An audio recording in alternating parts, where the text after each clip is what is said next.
तक जिंदा हूँ, जब तक ये पगड़ी मेरे सर पे है, आपकी जिम्मेदारी समाज की मेरे सर पर है, आपको कहीं रुकने नहीं कि हम सब मिल करके एक तो देवनारायण योजना ठीक करें, 5% आरक्षण को ठीक से कराएं। पिछले 17 महीने में एक भी केस वापस नहीं हुआ महाराज, लिया गया।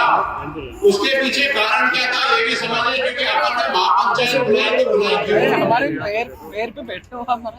मैंने कल भी कहा था, परसों भी कहा था, आज सुबह के अखबार में भी आया, मैंने कहा था और इस बात पे पूरा अनुसरण करता हूँ, विश्वास करता हूँ कि जंगल में तो नार रहता है, लेकिन गीदड़ों को बताने के लिए कि जंगल में नार रहता है तो उसको दिन में 2 बार दौड़ना पड़ता है। और आज आप सब नारों ने आकर के जो दहाड़ लगाई है, दिल खुश हो गया। आज आपने एक साथ यहाँ खड़े होकर के जो समाज को ताकत दी है, जो शक्ति दी है, इस शक्ति और ताकत से राजस्थान ही नहीं पूरे भारत में गुर्जरों का इतिहास एक बार फिर से शुरू हुआ है। ऐसे आज सुबह से मैं ऐसा चल रहा हूँ, बीच में थोड़ा सा ऐसे हो गया था, लेकिन ऐसे हो गया था, छाती नहीं पा।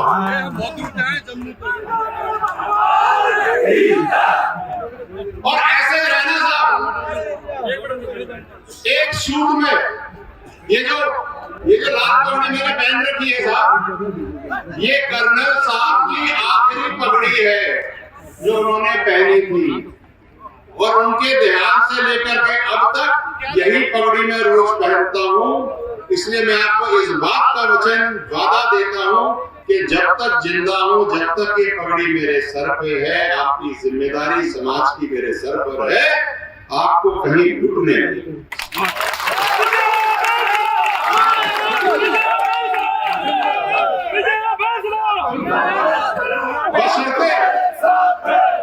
बशर्ते आप यूं ही मेरे कंधे से कंधा लगा के मुझे दम लगा करके हल की तरह चला।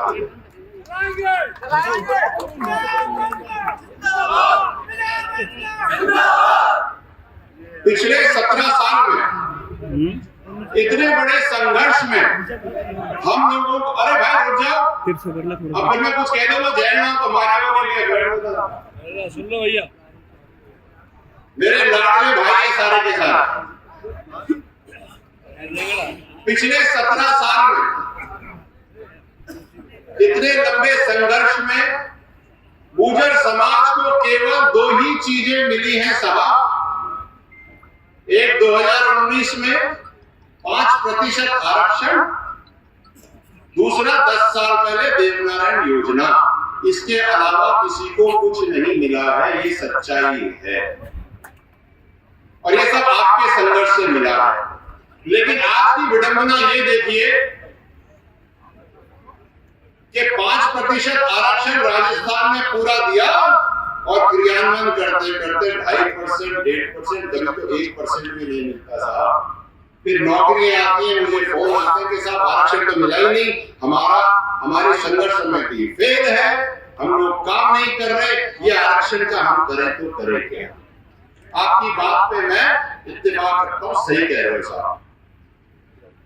जब मिला 5% हमें राजस्थान पे, तो उसका क्रियान्वयन भी पूरे राजस्थान पे होना चाहिए। और मटाने पार्टनर हर आरक्षण की नौकरी को तहसीलों में, जिलों में बांट करके कम कर देते। 20 पे अपने को 1 मिलती है, किसी तहसील में, जिले में 20 की जगह 18 कर देंगे तो आधे आदमी को आरक्षण मिलेंगे, तो हमको नहीं मिलता। इसको कहते हैं रोस्टर प्रणाली। इससे केवल हम ही नहीं, ईडब्ल्यूएस, ओबीसी, एससी, एसटी सब त्रस्त है, लेकिन सबसे ज्यादा दर्द हमें होता है क्योंकि 5% सबसे कम आरक्षण हमारे है। हमें 20 में 1 नौकरी मिलती है और ईडब्ल्यूएस जो 10% है उसको 10 में 1 मिलती है। ये तो हो गई अपने आरक्षण की बात। फिर आ जाओ आप देवनारायण योजना पर। देवनारायण योजना समाज के संघर्ष, शहीदों के बलिदान से निकला हुआ एक मंदिर है जिसमें हमारे समाज के बच्चे छठी क्लास में आकर के पढ़ करके आगे बढ़ के अच्छे इंसान बनते हैं। इसके अलावा देवनारायण योजना में कुछ भी रखो नहीं है। स्कूल बनते हैं, आपको छात्रवृत्तियां मिलती हैं, एडमिशन होते हैं, जगह जगह स्कूल बनते हैं, गुरुकुल योजना में चलता है, स्कूटी मिलती है। स्कूटी तो अतर जी ने बताया नहीं, वहां तो घास हो रहा है। और आपको बताऊं अजीब सी बात, पिछले साल देवनारायण योजना में स्कूटी वितरण के लिए 50 करोड़ रुपए थे साहब, और खर्च हुए कितने? 19 लाख। 19 लाख में तो सेकंड हैंड स्कॉर्पियो भी नहीं आती साहब।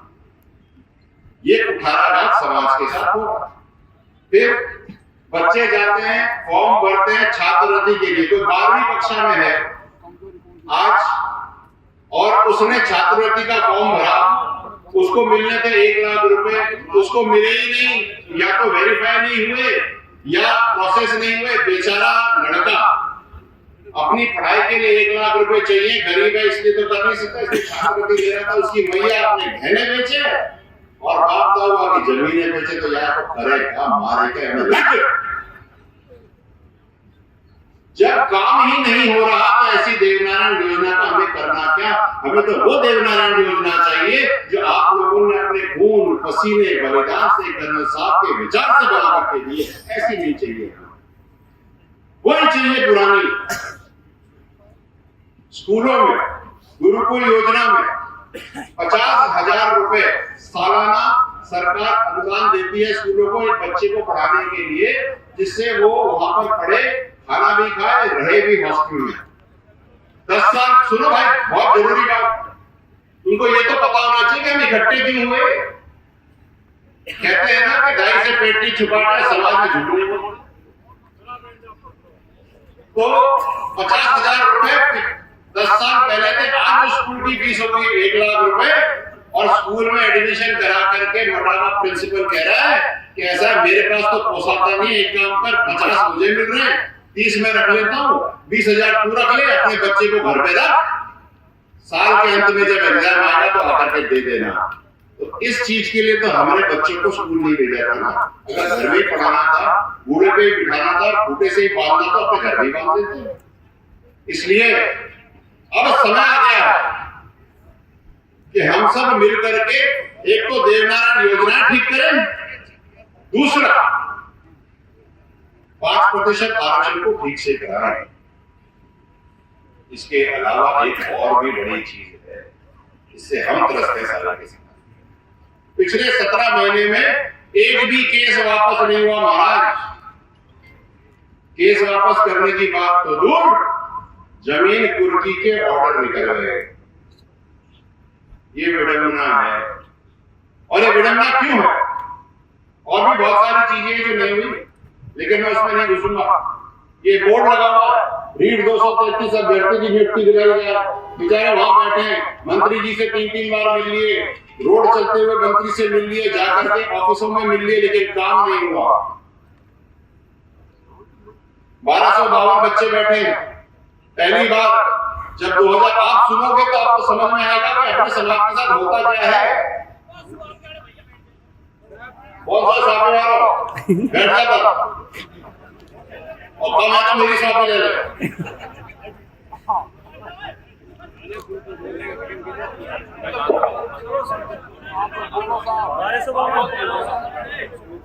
1252 में हम लोगों ने 2020 में पेट्रोल रोकी थी, नहीं रोकी थी यहाँ पे, याद है?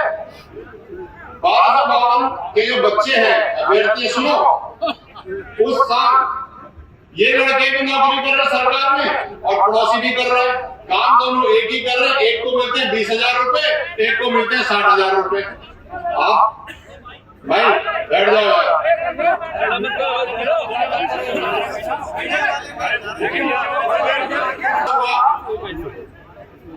कि जब दोनों के दोनों काम एक ही करते हैं, एक को 20,000 मिलते हैं और बगल वाले को 60,000 मिलते हैं, तो गलत है। तो इसके लिए अपने को रेल रोकनी पड़ी, फिर जाकर के बराबर किया। ये आपके संघर्ष का कमाल है साहब, आपको बहुत आसान हुआ।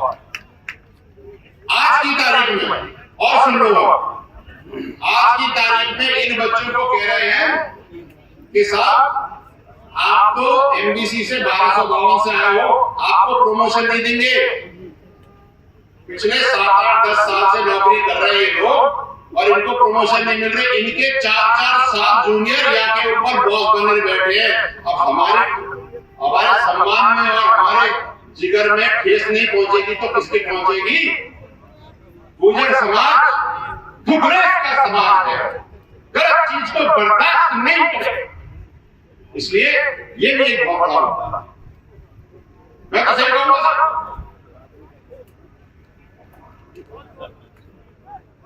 2019 का मामला है, 2233 एक 372 का मामला है साहब।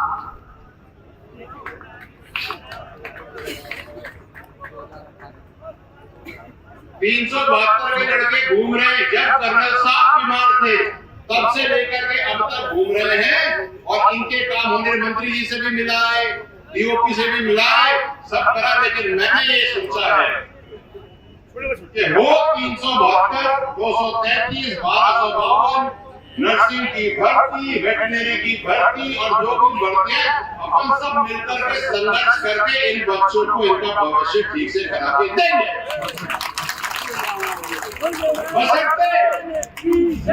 बशर्ते आप सब कंधे से कंधा मिलाकर के हमें ताकत दें, कमजोर नहीं।